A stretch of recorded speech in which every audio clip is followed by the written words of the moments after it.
Okay, so in this video I'm gonna talk about how to create a session in Pro Tools. Pro Tools is an audio processing software. So we have first here our icon from the program. So we're gonna click on it,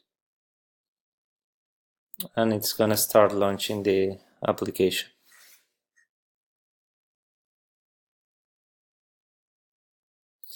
So once that we have our quick start window open here, we're gonna create a blank session.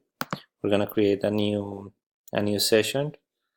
So we're gonna select the default 24 bits for bit depth and sample rate of 44.1 kilohertz. Then we're gonna hit OK.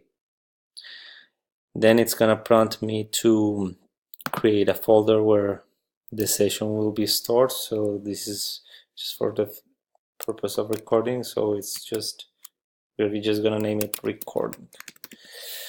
So once that we have named the file, we're gonna store it on the documents, or wherever you want to, then save, and then we have our session open. And that's how you create a session in Pro Tools.